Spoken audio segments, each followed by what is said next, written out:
बिस्तारै बिस्तारै भइहाल्छ नि भाइ। किन हतार गरेको? राजा आउने बित्तिकै भइहाल्छ नि। मोदीले त नमस्कार गर्छ हाम्रो राजालाई, मोदीले सुधा नमस्कार गरेको हाम्रो राजालाई।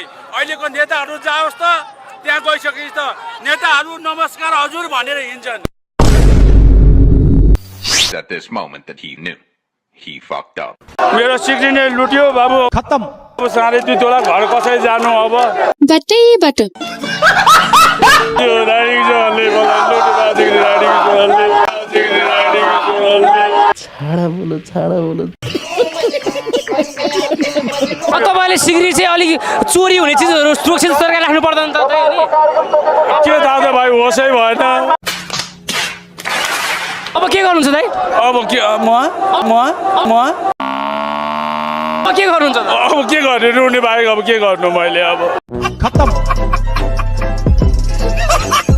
By bye, tata, good by.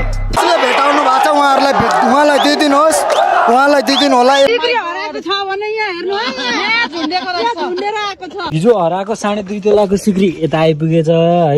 यहाँ भेटियो, सम्बन्धित निकायसम्म चाहिँ भिडियो पुऱ्याएर चाहिँ काकालाई सिक्री फिर्ता गरौँ। सिक्री सही सलामत छ, अब रुन पर्दैन है त। होइन होला के हो?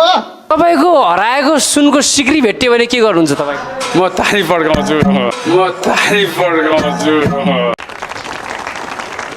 I'll have to ask my accountant about that. तपाईँ कलाकार हुनुहुँदो रहेछ नि खास?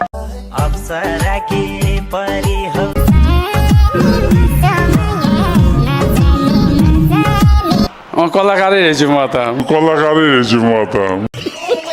म पनि हुन्छु भने होइन, यस्तै भगवान्ले पनि अब विदेशबाट आएको काम नपाएर बेरोजगारी भइरहेको थिएँ। अनि गाउँमा शब्द लगाएको थियो, हेर्न भने गएको, मलाई नाटक खेल्ने दाइ भन्यो। खेल्छु नि भाइ भनी मैले। अनि खेल्ने रावणको रोल दियो क्या पहिल्यै नै, रावणको देशमा जन्मिनु पर्ने भने म राक्षस जसै छु कि। खत्तम।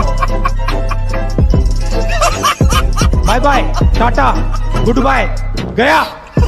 तपाईँको पीडामा रमाउनेलाई ठ्याक्कै के भन्न चाहनुहुन्छ भन्नुहोस् त फेरि? मेरो पिमा नरमाउनुहोस् होइन, रमाउनु हुन्न, गाह्रो हुन्छ। जो श्रीमतीले केही भन्नु भएन, बच्चा बच्चीले गाली गर्नु भएन, के अब त्यो किन लाएर गयो भन्नु भएन? किन गएको त्यसो जानुहुन्छ? त्यत्रो सिन लगेर यस्तो मको सुन हराइहाल्यो भने ल ल ल ल म त सुतेँ भनिसकेपछि म त निराइ छु।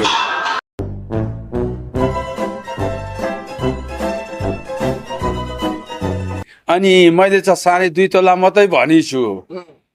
म त आत्तिएर क्या, मेरो मनले आत्तिएर मेरो 2.5 तोला भने अब निवेदन लेख्न त जानु पर्यो। निवेदन लेख्न जाँदाखेरि त अब निवेदन लेख्न गएँ 3 कुन्नेमा।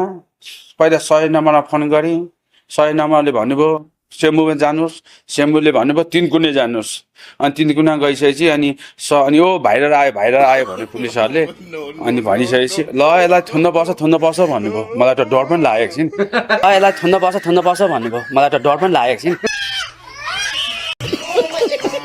कति वर्ष हुनुभयो राजकुमार दाइ? म भएँ बाबु 50 वर्ष 51 लाग्छ। अझै पनि यङ देखिनुहुन्छ। उमेर पनि धेरै भएको थिएछ नि भाइ। 50 भनेको भर्खरकै हो।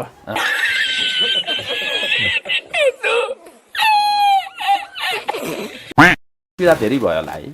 पीडा भएन नि, कति आनन्द आयो मलाई त। ओहो मैले त यत्रो रमाइलो भयो जस्तो लाग्यो। सुन हराएको पनि चित्त त दुखिहाल्छ। रमाइलो त भाइको रमाइलो लाग्यो। एकैछिन कति हाँसेँ, एकैछिन टुहाँ पऱ्यो। अस्तिसम्म चित्त दुखिरहेको थियो सुन हराएको। अब हजुरको मुस्कान देखेर नै, भाइको मुस्कान देखेर आनन्द फिलिङ्स आयो मलाई त। छोरा चाहिँ छैन, छोरी छ एउटा बुढी छ। बुढी त सबैको एउटै हुन्छ नि होइन, अर्को 2-3टा नै हुन्छ। खत्तम। त्यस्तो गर्नु भएन होला? गरी त अनुहार हेरी राम्रो लाग्यो, आनन्दको फिलिङ भयो। यही ठिक छ होइन। म एकखेप खाना खाएर आउँ कि के गरौँ खै? लाइ पनि छु, खाना पनि खानु मन लागेछ, भोक पनि लागेछ।